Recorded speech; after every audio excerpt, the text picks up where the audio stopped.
최근 여의도 증권가와 강남 부동산 중개업소들의 비공개 단체 채팅방이 그야말로 발칵 뒤집혔습니다. 찌라시라고 무시하기엔 내용이 너무나 구체적이고 그냥 넘기기엔 그 파급력이 핵폭탄급인 소문 하나가 돌았기 때문입니다. 바로 정부가 지난 10월 15일 부동산 규제의 끝판왕이자 최후의 고루처럼 걸어잠갔던 서울 전역과 경기도 핵심 지역의 토지거래 허가구역 지정을 전격 해제할지도 모른다는 이야기입니다. 불과 2달 전까지만 해도 치솟는 집값을 잡겠다며 서울 전체를 꽁꽁 묶어버리는 초강수를 두었던 정부가 왜 갑자기 빗장을 풀려는 움직임을 보이는 걸까요? 마치 꽉 막혀있던 거대한 댐에 수문을 연다는 소식처럼 이 소문 하나에 대한민국 부동산 시장에 눈과 귀가 쏠리고 있습니다.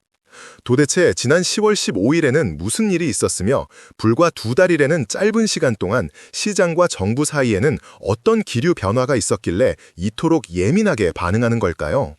오늘 모두의 경제학에서는 현재 가장 뜨거운 감자인 토지거래 허가구역 해제설을 중심으로 규제와 시장의 숨막히는 줄다리기, 그리고 그 뒤에 숨겨진 거시경제의 흐름과 향후 집값의 향방을 아주 냉철하고 친절하게 분석해드리겠습니다.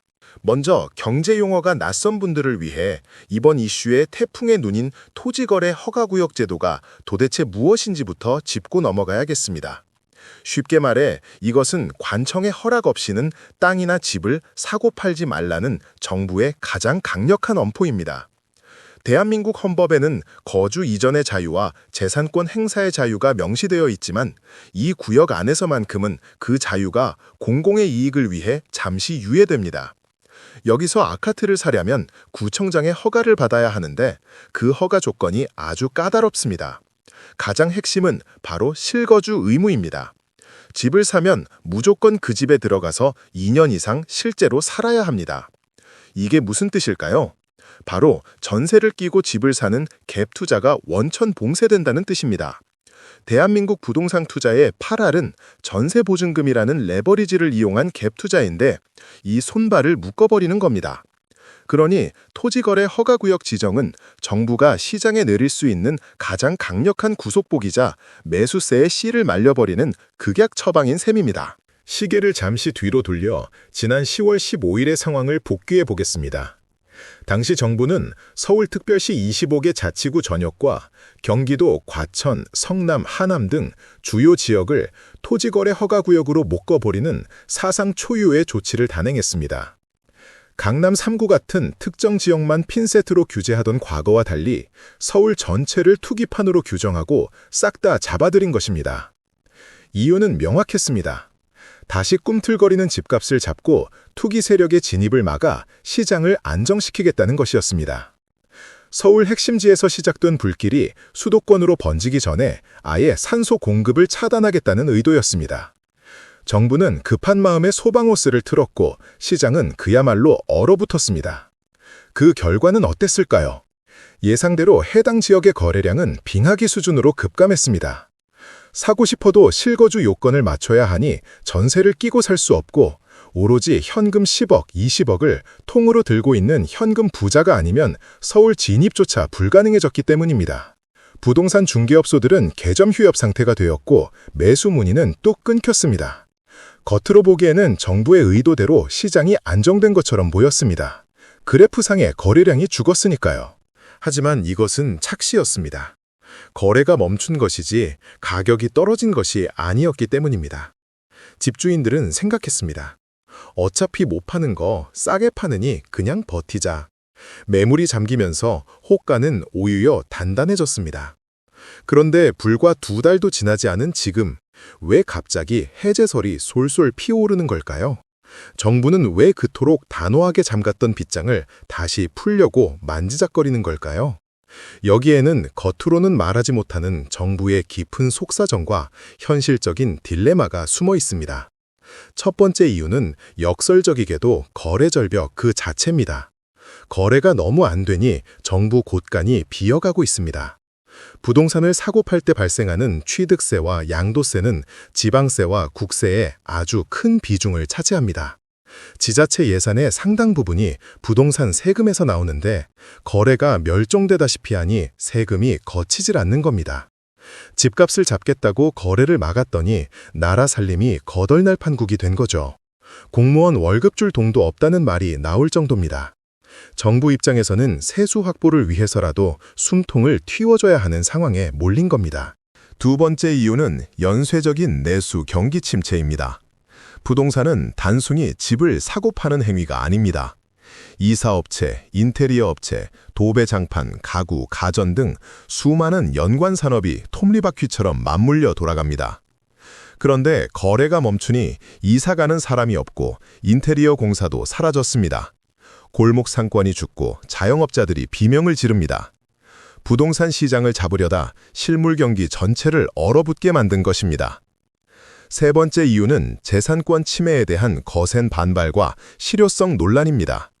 서울에 산다는 이유만으로, 경기도 핵심지에 산다는 이유만으로 내 집을 내 마음대로 못 사고 못 판다는 건 자유시장 경제에서 과도한 규제라는 비판이 끊이지 않았습니다. 게다가 10월 15일 대책 이후에도 서울 핵심지의 집값은 잡히지 않았습니다. 오히려 정부가 서울 전역을 규제 지역으로 묶으면서 서울은 정부가 인증한 우량자산이라는 인식만 심어주어 똘똘한 한 채 선호 현상만 부채질했습니다. 규제의 약발은 다 떨어졌고 부작용인 내성과 피로감만 쌓인 상태입니다. 총선이나 지방선거 등 정치적인 일정을 고려할 때 유권자들의 불만을 잠재우기 위해서라도 규제 완화 카드를 꺼낼 수밖에 없는 타이밍이 온 것입니다. 그렇다면 만약 정말로 이 거대한 빗장이 풀린다면 앞으로 부동산 시장에는 어떤 일이 벌어질까요? 이것은 단순히 규제가 풀리는 수준이 아닙니다. 댐이 무너지는 것과 같은 파급력을 가질 것입니다. 그동안 사고 싶어도 실거주 요건 때문에 사지 못했던 대기 수요, 즉 전세를 끼고라도 서울에 깃발을 꽂고 싶은 수많은 갭투자 대기자들이 일제히 시장으로 달려들 것입니다. 억눌려 있던 스프링이 튀어오르듯 서울 전역의 거래량이 폭발하고 이는 곧 가격 급등으로 이어질 가능성이 매우 높습니다. 특히 지금 시장의 에너지는 응축되어 있습니다. 여기서 우리는 국내 부동산 시장을 넘어 글로벌 경제 상황을 연결해서 봐야 합니다.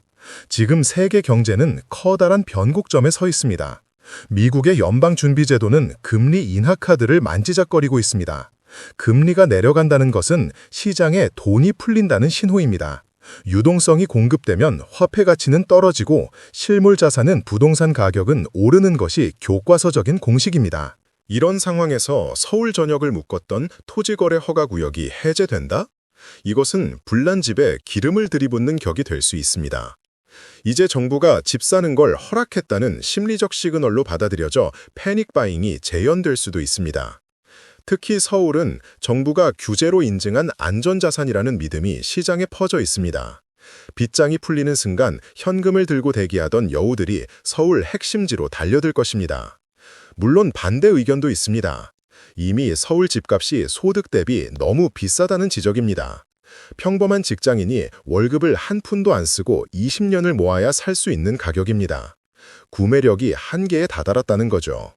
게다가 스트레스 DSR 같은 강력한 대출 규제는 여전히 살아있습니다. 풀어줘도 돈 없어서 못 산다는 신중론입니다. 하지만 자본주의 시장에서 인간의 욕망을 과소평가해서는 안 됩니다. 한국 사람들에게 서울 아파트는 단순한 거주 공간이 아니라 신분 상승의 사다리이자 가장 안전한 자산이라는 믿음이 종교처럼 박혀 있습니다. 그 믿음이 깨지지 않는 한 규제 완화는 언제나 상승의 기폭제가 되었습니다. 여기서 우리가 주목해야 할 점은 시장의 학습 효과입니다. 지난 수년간 수십 번의 대책이 나왔지만 결국 집값은 우상향했습니다.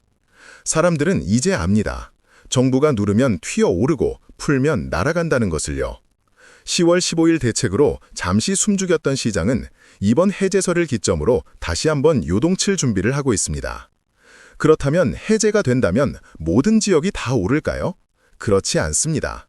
여기서 또다시 냉혹한 차별화 장세가 펼쳐질 것입니다. 10월 15일 대책이 서울 전체를 묶으면서 억지로 눌러놨던 스프링이 풀릴 때 탄성이 좋은 놈은 하늘 높이 튀어오르지만 탄성이 약한 놈은 제자리에 머물거나 오히려 떨어질 수 있습니다. 규제가 풀리면 사람들은 기왕이면 더 좋은 곳, 확실한 곳으로 몰립니다. 서울 안에서도 강남 3구와 마용성 같은 핵심지는 매수세가 폭발하겠지만 서울 외곽이나 경기도 애매한 지역은 오히려 매물이 쏟아지며 가격이 조정받을 수도 있습니다. 똘똘한 한 채 현상은 규제가 있을 때나 없을 때나 변하지 않는 트렌드이기 때문입니다. 우리는 이 사태를 통해 무엇을 배워야 할까요? 정부의 정책은 시장을 이길 수 없다는 냉혹한 진리입니다. 규제하면 할수록 그 규제를 피해가는 방법은 진화하고 억누르면 억누를수록 튀어오르는 힘은 강해집니다. 토지거래 허가구역이라는 강력한 울타리조차도 결국 세수 부족과 경기 침체라는 현실의 벽 앞에서는 무릎을 꿇을 수밖에 없음을 우리는 목격하고 있습니다. 여러분, 여기서 잠시만 오늘 전해드린 토지거래 허가제 해제설에 대한 긴급 분석이 복잡한 부동산 시장의 흐름을 읽는데 조금이라도 도움이 되셨다면 지금 바로 구독과 좋아요 버튼을 한 번씩만 꾹 눌러주세요. 자, 이제 마지막 결론을 내리겠습니다.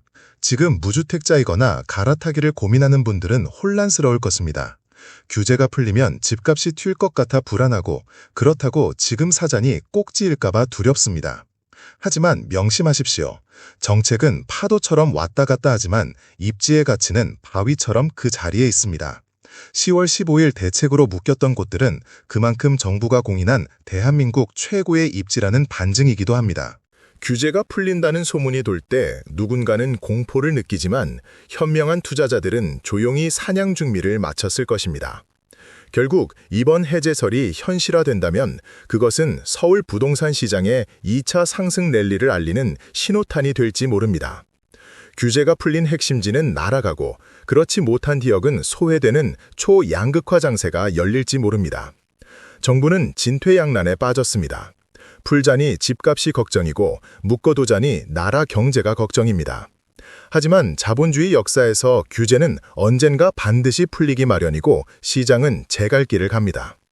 오늘 들려온 토지거래 허가구역 해제설은 단순한 소문이 아니라 억눌려 있던 시장의 압력이 한계치에 도달했음을 알리는 휘슬 소리일지도 모릅니다. 여러분은 이 휘슬 소리를 듣고 어떤 포지션을 취하시겠습니까? 파도가 칠 때 그 파도에 휩쓸릴 것인지 아니면 서핑보드에 올라탈 것인지 냉철한 판단이 필요한 시점입니다. 모두의 경제학은 여러분이 복잡한 경제 현상 속에서 길을 잃지 않도록 균형 잡힌 시각을 전해드리겠습니다. 감사합니다.